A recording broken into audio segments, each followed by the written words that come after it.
Chiki ya Bintu. Chikata.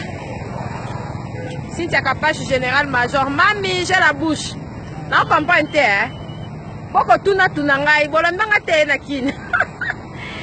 Bolembanga te na kini. Nzambe na ngai. Nzombe na ngai. Mbote na nga na président Chabani record motema ya mama Francine Chabani.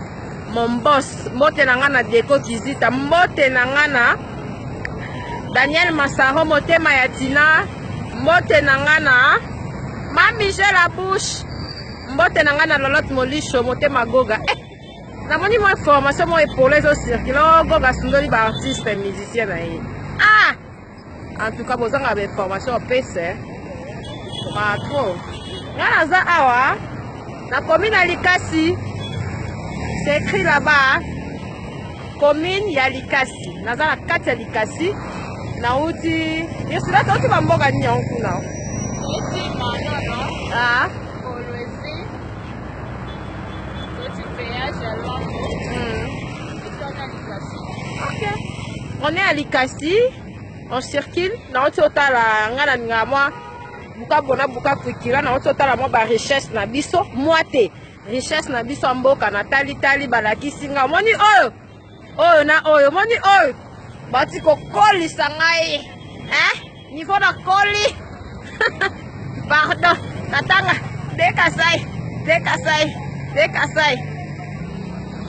tokoti kolezira na Likasi tika pe balobaka kake o ba misako ka batikali yaya mbongo eza wana bisabino mbongo bobomba makambo singa Cynthia Kapashi en tout cas moi Kolwezi moi Likasi moi Kolwezi yaya mbongo Goga en tout cas nalandaki me misoro fongwama mwana bandundu misoro fongwama toujours mayele na ona sabino ba découverte naza na Likasi na oti Kolwezi tozo tambola na Irsila yaza chance yaza na yana mbila donc azo diendela kaka bana ipese aso ya kala mingi te na ndenge pe kaka ya ye avocat aotala tala kaka ya nouveau code minera mo sike zalanga kota mo te pas code wana komo na pe minere po mokonzi ya mboka changer code code minier voilà yondo akamwana mayele le législateur aussi va changer code minier nous avons un nouveau code minier et ça m'intéresse aussi en tant que juriste de profession okomona mo libanga mo boye libanga wana nzambe j'ai la bouche en tout cas na ebisa yo niveau na okota mo commerce moi vraiment moi nigno yo moi cobalt Kapashi moni ihanyu mango yoga yango kaliba zenga ngobo yoka yango coltan mona pe bomo libanga ngo kasali nzanza ok yango nde makabo pardon en tout cas ba minerenga na kati ya Likasi nde ezalaka kaka so ye mboka oyolela kobima mboka te po keba mona suka aliaki ebele boni bawewa ça va ça va en tout cas nakei na olakisa bino kaka baplace internet rapide ya kosakana te en tout cas bana kini bana poto Cynthia Kapashi mwana mayele toujours ngana en tout cas naboyaka 1 naboyaka 0 irsila tika bandika olingo betisanga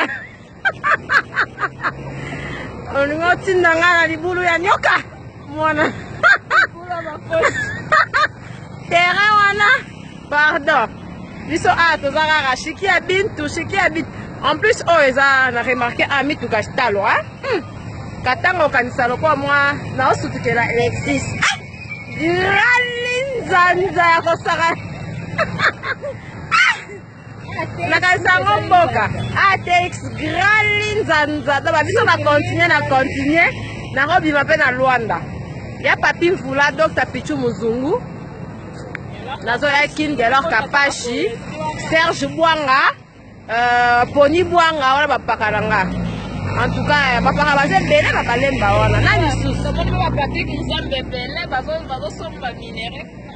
Makasi, en tout cas, il faut reconnaître mboka ko naviguer, ko luka parce que biso to ada bambila.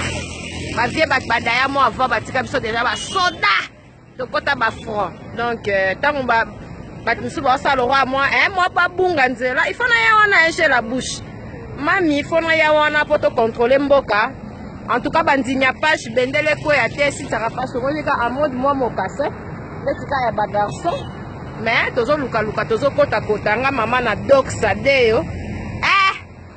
Doxa Deo, maman arrive avec les cuivres. Hein? Merci en tout cas, bisous toi na kata likasi. Tozo zonga na biso kuna na ndenge na biso lushi po kala tete o kitakin. Chiki ya bintu.